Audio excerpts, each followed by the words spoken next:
Plastic பொட்டல்களில் நீர் அருந்தக்கூடாது. அது பல உயிரியல் ரீதியான மாற்றங்களை, உயிர் ஆபத்துகளை, புற்றுநோய்களை ஏற்படுத்துண்டு ஆய்வுகளில் தொடர்ந்து நிரூபிக்கப்படுது. ஏன் எவ்வாறு ஏற்படுத்துகிறது, அதனுடைய ரசாயனம் என்ன, அதே நேரத்தில் இதுக்கு மாற்று தீர்வு என்னன்றதை நாம் விளங்க வேண்டிய ஒரு மிக முக்கியமான கட்டத்தில் இருக்கோம். இந்த பிளாஸ்டிக் பொட்டலை தயாரிக்கும் போது இந்த பிளாஸ்டிசைசர்ஸ்ன்ற ஒரு ரசாயன பொருட்களை போடுவாங்க. பிளாஸ்டிசைசர்ஸ்ன்றா இதில் நெகிழ்வுத்தன்மையை, இதில் ஒரு கவர்ச்சித்தன்மையை ஏற்படுத்தக்கூடிய சில பொருட்கள். அதில் ஒன்று தான் தலேட் என்கின்ற தலேட் வகைகள். பல வகைகள் இருக்கு. டைதலேட் என்று வெவ்வேறு வகையான தலேட்டுகள்ன்ற சில சேதன ரசாயன பொருட்கள் இருக்கு. அதே மாதிரி ஒரு பொருள் தான் பிஸ்பினோல் என்கின்ற இன்னொரு பொருள். இந்த ரெண்டு பொருட்கள் பிரதானமாக இந்த பிளாஸ்டிக்ல இருந்து இதுல சேமிக்கப்படுற பதார்த்தத்துக்குள்ள போகலாம்.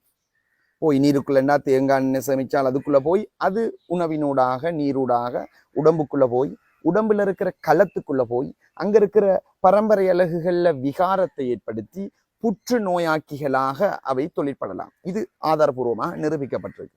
அதனாலதான் சில பொட்டில்கள் தண்ணி பொட்டில் தான். சில இடத்த தண்ணி குடிக்கிற ஒரு பொட்டில பாத்தீங்கன்னா அதுல போட்டிருப்பான் 4500 ரூபா ஒரு சாதாரண பொட்டில் போட்டிருப்பான். ஏன்னு பாத்தீங்கன்னா அதுல கீழே போட்டிருப்பான் BPA ஃப்ரீன்னு சொல்லி. அந்த புற்றுநோயாக்கி அங்க இல்லை அப்படின்னு அர்த்தம் என்ன? மற்ற எல்லாத்திலையும் இருக்கு. சாதாரணமான பிளாஸ்டிக் பொட்டில்கள் எல்லாவற்றிலையும் இருக்கு.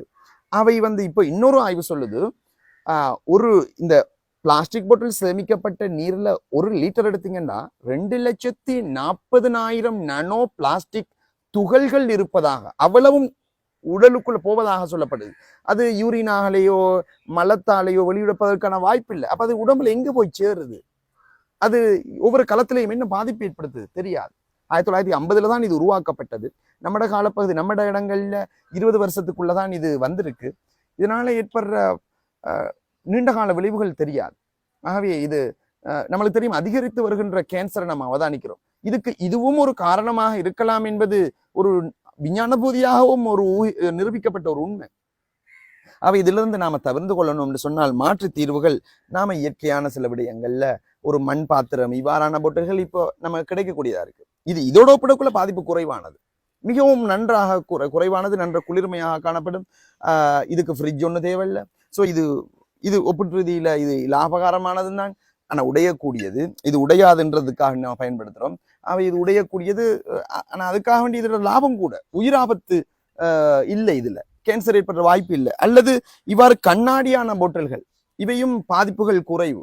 அது மாதிரி உலோகங்களால் சில்வரால் செய்யப்பட்ட சேமிக்கும் பதார்த்தங்கள், அது நீங்க வேறு திரவங்களை சேமிக்கிறதுக்கோ நீரை சேமிக்கிறதுக்கோ நாம இவற்றை பயன்படுத்தலாம். அப்ப இவற்றை பயன்படுத்துகின்ற போது நாம இவ்வாறான நீண்டகால பாதிப்புகள் குறைவான ஒரு சந்ததியை உருவாக்கலாம். யோசிச்சு பாருங்க, ஒரு சின்ன புள்ள பயன்படுத்துகின்ற போது ஒரு 30 வருடம் இதுல குடிச்சுமாக இருந்தால், நீர் அருந்துமாக இருந்தால், இதுல வருகின்றதை பயன்படுத்துமா இருந்தால் என்ன பாதிப்பு ஏற்படுது? இதுல இது மாத்திரம் புற்றுநோயாக்கி அல்ல, இன்னும் பல இருக்கு. அநேகமான சுவையூட்டிகள்ல, நிறமூட்டிகள்ல பல ரசாயன பொருட்கள் இருக்கு. அஜினோமோட்டோல இருக்கு சில கேன்சர் ஏற்படுத்துற பதார்த்தங்கள். இவை எல்லாமே சேர்ந்து ஒரு சிறு வயதிலிருந்து அநேகமான துரித உணவுகள், ஃபாஸ்ட் ஃபுட்டுகள்ல இவற்றைத்தான் சேர்க்கிறாங்க. இதுவும் சேர்ந்து வருகின்ற போது நம்மட ஆயுட்காலங்கள் குறைவதற்கும், நாட்பட்ட நோய்களான கிட்னி ஃபெயிலியர், பல்வேறு வகையான நோய்கள் இருப்பதற்கும் இது காரணமாக அமையுது.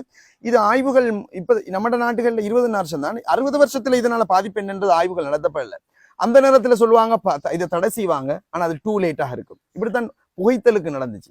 புகைத்தல் இப்ப பாரிய பாதிப்புன்னு சொல்லி வர நேரத்துல எம்மவர்கள் அநேக பேரை நாம இழந்தோம். ஆகவேதான் இந்த ஆய்வுகள் எல்லாம் சரி, ஒரு புது விஷயங்கள்ல பிழை என்று சொல்லி ஒரு சின்ன விஷயம் சொன்னால் அதிலிருந்து விலகி இருப்பதுதான் நம்மளுக்கு சிறந்ததே தவிர, இதுக்கான மாற்று தீர்வுகளுக்கு நாம முதலீடு செய்வது எங்களுக்கு பாரிய லாபமாகத்தான் அமையும் என்பதை நாம கருத்தில் கொண்டு சின்ன சின்ன விடயங்கள்ல இருந்து கூட இந்த பிளாஸ்டிக் பொட்டில்களை நானும் நீங்களும் மெதுவாகவாவது அல்லது மிக தீவிரமாகவாவது நாம இதுல இருந்து விலகி கொள்ள நாம முயற்சிக்க வேண்டும்.